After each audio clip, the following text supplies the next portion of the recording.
ঢাকার আকাশে টুপটাপ বৃষ্টি পড়ছে। পুরনো এক মাদ্রাসার জানালার পাশে বসে থাকা শিক্ষক হঠাৎ পত্রিকার একটি খবর দেখে থমকে যান। খবরটির শিরোনাম, ঢাকা বিশ্ববিদ্যালয়ের ডাকসু নির্বাচনে ভিপি পদে প্রতিদ্বন্দ্বিতাকারী ২০ জন প্রার্থী মাদ্রাসা পাঠ্য।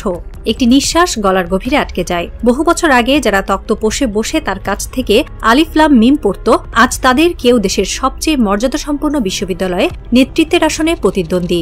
জানালার বাইরে বজ্রের আলো খেলে যায়। শিক্ষক জানালার ধারে বসে শুধু ফিসফিস করে বলেন, এ কি তবে সময়ের চক্র? ৬ বছর পর অনুষ্ঠিত হতে যাওয়া ঢাকা বিশ্ববিদ্যালয়ের ডাকসু নির্বাচন রাজনৈতিক অঙ্গনে এক আলোড়নের জন্ম দিয়েছে। ৫০৯টি মনোনয়ন জমার মধ্যে ৪৬২টি বৈধ ঘোষণা করা হয়েছে। তার মধ্যে ভিপি পদে প্রতিদ্বন্দ্বিতা করছেন ৪৮ জন। কিন্তু অবাক করা তথ্য, তাদের অন্তত ২০ জনের শিক্ষা শুরু হয়েছে দেশের বিভিন্ন মাদ্রাসা থেকে। তালিকাটি পড়লে চোখে পড়ে সাদামাটা নাম, কিন্তু সেই নামগুলো আজ ইতিহাস গড়তে প্রস্তুত।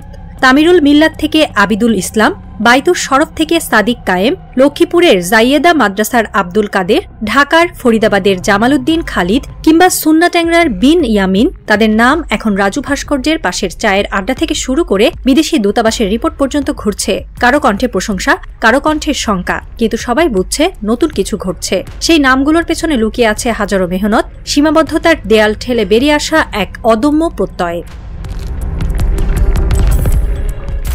রাজু ভাস্কর্যের পাশ দিয়ে টুপি পাঞ্জাবি পরা এক ছাত্র হেঁটে যায়। কেউ তাকায় না, কেউ হাসে, কেউ চোখ রোল করে, কিন্তু তার ভেতরে গর্জে ওঠে এক আত্মবিশ্বাস, পড়ো তোমার প্রভুর নামে। এই আত্মবিশ্বাস এসেছে কোরআনের আয়াত থেকে, কিন্তু এর গন্তব্য কেবল মসজিদের মিনবার নয়, রাষ্ট্রের নেতৃত্ব। ইতিহাস ঘাটলেই দেখা যায়, ইবনে সিনা থেকে সিনান, আল গাজ্জালি থেকে আল বিরুনি, তাদের শুরু হয়েছিল ধর্মীয় শিক্ষায়। আর এই প্রজন্ম সেই ইতিহাসকে ফিরিয়ে আনছে আধুনিক রূপে। একজন রাজনৈতিক বিশ্লেষক লিখেছেন, এই ছাত্ররা কেবল আয়াত মুখস্থ করেনি, মুখস্থ করেছে সংকল্প। তাদের কণ্ঠে কেবল দোয়া নয়, আছে বক্তৃতার শক্তি। তাদের হাতে তক্তি নয়, আছে ল্যাপটপের কিবোর্ড। ব্রিটিশ ঔপনিবেশিক শাসনামলে মাদ্রাসা শিক্ষাকে সংকুচিত করে ফেলা হয়েছিল। তাদের দৃষ্টিতে ধর্মীয় শিক্ষা মানেই পশ্চাৎপদতা। কিন্তু এই ধারণা বাস্তবে বহু মেধাবী প্রজন্মকে সমাজ থেকে বিচ্ছিন্ন করে দিয়েছিল। অথচ সেই সংকীর্ণতার আবরণ ফুঁড়ে এখন উঠে আসছে এমন এক তরুণ সমাজ, যারা দ্বিমুখী শিক্ষায় সুসজ্জিত, যারা এক হাতে কোরআনের তর্জনী ধরে অন্য হাতে প্রযুক্তির মাউস চালায়। এই মাদ্রাসা পাঠ্য ছাত্ররা শুধু একাডেমিক সাফল্যর পথে হাঁটছে না, বরং নেতৃত্বের মহাসড়কে প্রবেশ করছে। তারা আজকের তরুণদের জন্য এক নতুন আদর্শ। ইসলামী মূল্যবোধের ভিত মজবুত রেখে তারা আধুনিক রাষ্ট্রবিজ্ঞানের পাঠ নিচ্ছে, উন্নয়ন নীতি বুঝছে, গণতান্ত্রিক অধিকার নিয়ে ভাবছে। তাদের বক্তৃতায় উঠে আসছে ইকুইটি, টেকসই উন্নয়ন, সোশ্যাল জাস্টিস, এইসব ধারণা। একজন অধ্যাপক বলেন, তারা এখন আর কেবল মাদ্রাসার ছাত্র নয়, তারা দেশের নেতৃত্বে আসার মতো মেন্টালিটি ও ক্যাপাসিটি তৈরি করে ফেলেছে। এটি নিছক মাদ্রাসা ছাত্রদের জন্য নয়, গোটা জাতির শিক্ষা ব্যবস্থার জন্য একটি বার্তা। এই নেতৃত্বের বিস্তৃতি শুধু রাজনীতিতে সীমাবদ্ধ নয়, এই প্রজন্ম এখন সাংবাদিকতায়, নীতি নির্ধারণে, কর্পোরেট ম্যানেজমেন্টে, এমনকি আন্তর্জাতিক কূটনীতিতেও প্রবেশ করছে। তারা মাদ্রাসার ক্লাসরুম থেকে উঠে এসেছে বিশ্ববিদ্যালয়ের মঞ্চে, ক্যাম্পাসের নির্বাচনে, এমনকি জাতির ভবিষ্যৎ পরিকল্পনায় অংশ নিতে। এই দৃশ্যপট আমাদের শিখিয়ে দেয়, শিক্ষা ব্যবস্থার বিভাজন নয়, সংযুক্তির পথেই জাতির অগ্রগতি। আর সেই সংযুক্তির অন্যতম রূপকার হচ্ছে এই মাদ্রাসা ব্যাকগ্রাউন্ড থেকে উঠে আসা তরুণ নেতারা। প্রতিটি উত্থানের পেছনে থাকে দ্বন্দ্ব। শীর্ষ বুদ্ধিজীবী মহলে ফিসফাস চলছে, এই প্রজন্ম যদি উঠে আসে, আমাদের জায়গা কোথায়? অনেকের আশঙ্কা, বাংলাদেশে মৌলবাদের উত্থান ঘটবে। কিন্তু বিশ্লেষক মাহাদি হাসান মন্তব্য করেছেন, এই প্রজন্মই আসলে পারে ধর্মীয় মূল্যবোধ ও আধুনিকতার একটি ভারসাম্য তৈরি করতে। একটি বিদেশি সংস্থার রিপোর্টে বলা হয়েছে, বাংলাদেশে ইসলামী শিক্ষার নতুন ধারার নেতারা পশ্চিমা গণতান্ত্রিক কাঠামোর মধ্যেই নেতৃত্বে আসছেন। এটা এক নতুন রূপান্তরের পূর্বাভাস।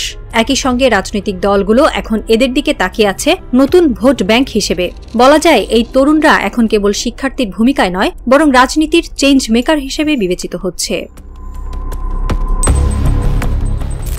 ঢাকা বিশ্ববিদ্যালয়, যেখানে ভাষা আন্দোলনের সূচনা, মুক্তিযুদ্ধের দিশারি তৈরি হয়েছিল, সেখানে যদি মাদ্রাসা পাঠ্য ছাত্ররা নেতৃত্বে আসেন, তাহলে বাংলাদেশের রাজনীতিতে একটা মেরুকরণ হবেই, এবং সেটা হয়তো দলে নয়, দৃষ্টিভঙ্গিতে। যাদের এতদিন পিছিয়ে পড়া ভাবা হতো, তারাই আজ রাজনীতির সামনে এসে দাঁড়াচ্ছে। শুধু ইসলামী দলগুলো নয়, মূলধারার দলগুলোর ভেতরেও এখন মাদ্রাসা ব্যাকগ্রাউন্ড দেখে ক্যান্ডিডেট বাছাই শুরু হয়েছে। এই পরিবর্তন রাজনীতির ভাষা, রুচি, পদ্ধতি সবকিছু বদলে দিচ্ছে।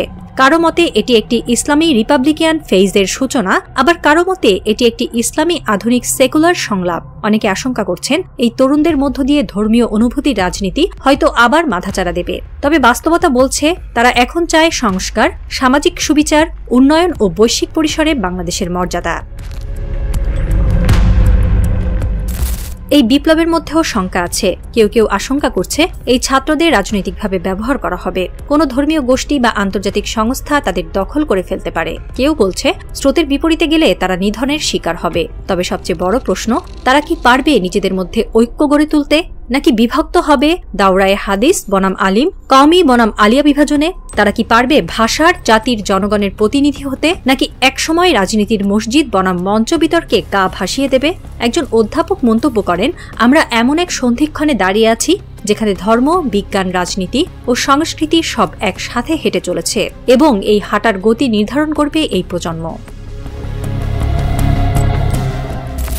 বৃষ্টি থেমে গেছে। রাজু ভাস্কর্যের পাশে দাঁড়ানোর টুপি পাঞ্জাবি পরা ছাত্রটি হঠাৎ ঘুরে দাঁড়ায়। তার চোখে প্রতিফলিত হয় ঢাকা বিশ্ববিদ্যালয়ের ধূসর ভবন, ভিজে মাটি আর অজানা ভবিষ্যৎ। তার মুঠোয় ধরা লিফলেটে লেখা, বাংলাদেশের নেতৃত্ব বদলাবে মেধায়, মাদ্রাসা নয় মাথা ঝুঁকাবে, নেতৃত্বে থাকবে। একই সময়ে হাজার মাইল দূরে এক গ্রামের মাদ্রাসায় জানালায় বসে থাকা সেই প্রবীণ শিক্ষক চোখ মুছে বলেন, আমার ছাত্ররা আজ ইতিহাস লিখছে। সম্ভবত এই প্রজন্ম জানে, বাজ পড়লেও মিনার ভাঙে না, তা মজবুত হয়। এখন প্রশ্ন, এই ইতিহাস কতটা স্থায়ী হবে, কতটা গঠনমূলক আর কতটা প্রতিক্রিয়াশীল? একটি অধ্যায় শেষ হয়েছে, সম্ভবত নতুন আরেক অধ্যায় শুরু হচ্ছে, যেখানে শিরোনাম হবে মাদ্রাসা থেকে নেতৃত্ব।